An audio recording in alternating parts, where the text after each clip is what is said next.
Good morning, everyone. Welcome to 10 Minutes Daily Cafe Chat. It is Saturday, March 14th, 2026. Happy Saturday! I hope everyone is having a nice, lazy morning. Speaking of lazy mornings, I was up late watching a movie, and now I have opinions. Oh no, when Emily has opinions about movies, we are in for a long conversation. Only 10 minutes, promise. But that is perfect because our first story today is all about the Oscars. Ooh, I love awards season. We've got Oscar predictions for a wild year, a cool Google Maps AI update, and why your allergies might be worse this spring. Great lineup. If you're new here, welcome. Every day we turn real-world news into casual cafe chat, perfect for listening and shadowing. Just 10 minutes a day. Subscribe so you don't miss tomorrow. Today's keyword is frontrunner. Frontrunner, like the person running at the front of a race? Close. It actually means the leading candidate or the person most expected to win something. Got it. Like, I'm the frontrunner for eating the most snacks on this show.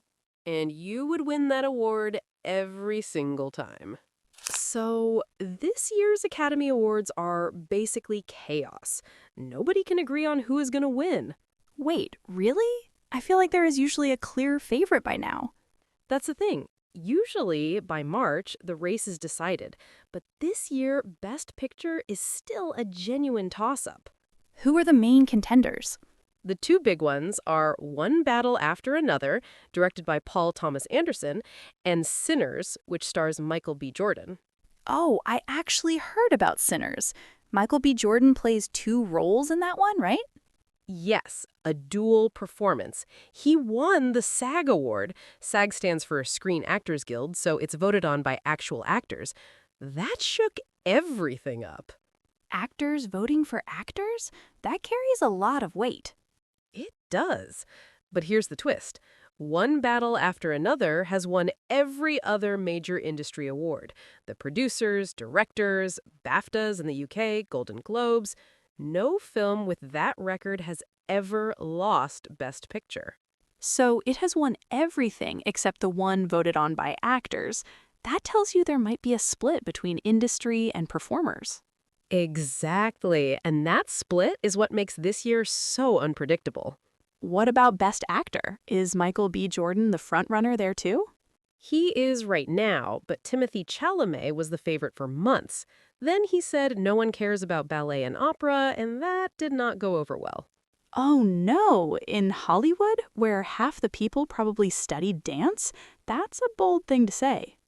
There's also Wagner Moura from The Secret Agent, who won the Golden Globe, so it's basically a three-way race. Okay, but what about Best Actress? Please tell me that is at least straightforward. Actually, it is. Jessie Buckley for Hamnet is basically a lock. She's won every precursor award. But there was this funny controversy where she said she doesn't like cats and told her husband to choose between her and his cat. She told her husband to choose between her and the cat, and she still won all those awards? That's impressive. You know how the internet is. Cat people were furious. She had to defend herself on The Tonight Show. The internet going to war over cats. Some things never change. I agree. The ceremony is Sunday, so by Monday we'll know. I need popcorn and a blanket for Oscar night. This is going to be wild. Okay, moving on to our second story. Lisa, I know you love planning trips. I literally plan trips in my head during meetings, so this next story is right up my alley. Go ahead then, tell us about it.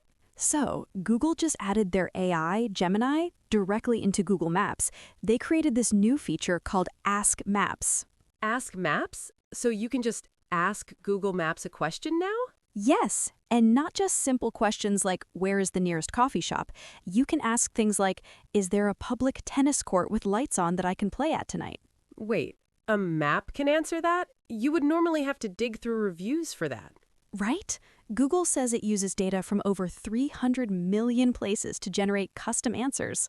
300 million. That is huge.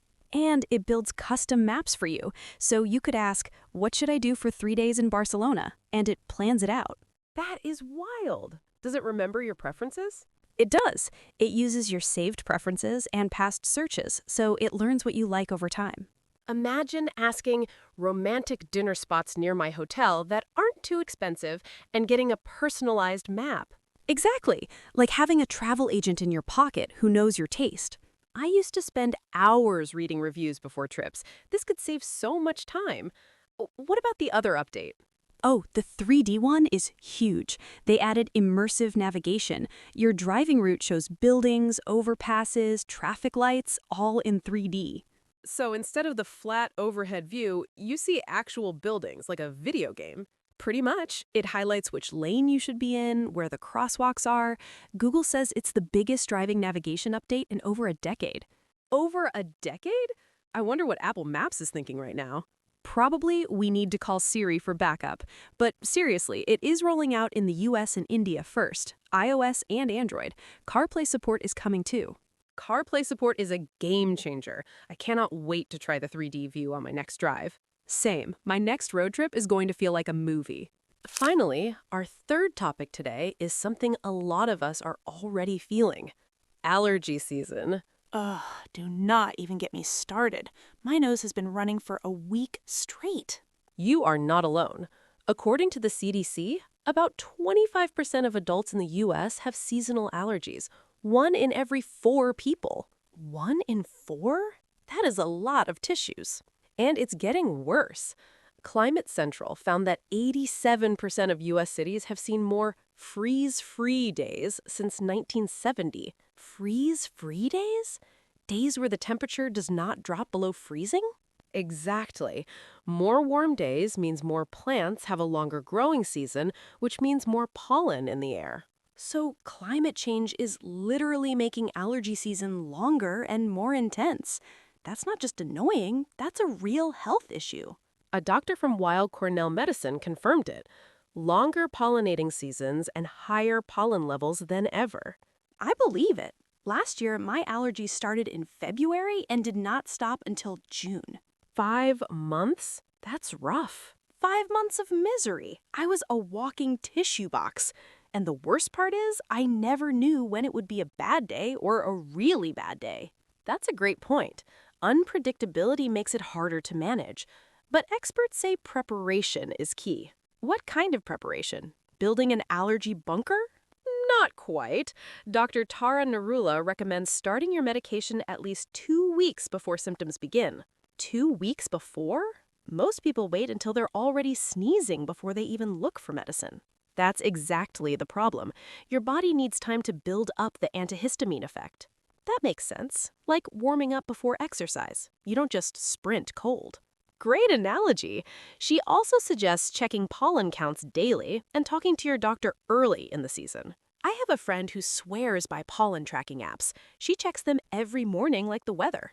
Smart. On high pollen days, close your windows, take your medicine, and skip outdoor exercise during peak hours. My strategy has been to pretend it's not happening, but I think that's not working. Maybe this is your year to get ahead of it. You're right. I'm talking to my doctor next week. And buying stock in tissue companies. So, today we covered a lot. The Oscars are this Sunday, and this might be the most unpredictable ceremony in years. I am so excited. Best Picture and Best Actor are going to be nail-biters. We also explored Google Maps' new AI features with Ask Maps and 3D navigation. My inner travel planner is already planning trips. And allergy season is getting longer, but preparation can make a huge difference. Starting my medication early this year. No more suffering in silence. Today's keyword was frontrunner, the leading candidate expected to win. One battle after another is the frontrunner for Best Picture and Michael B. Jordan for Best Actor. And I am still the frontrunner for most snacks consumed. Unchallenged. Here's today's question. If you could present one Oscar, which category would you choose? Best Picture, no question. Imagine opening that envelope. Let us know in the comments. If you enjoyed today's chat, like, subscribe, and hit that notification bell. We will be back tomorrow with more stories. Have a wonderful Saturday. Maybe watch an Oscar nominee tonight. Bye, everyone. Off to plan my Oscar party. See you tomorrow.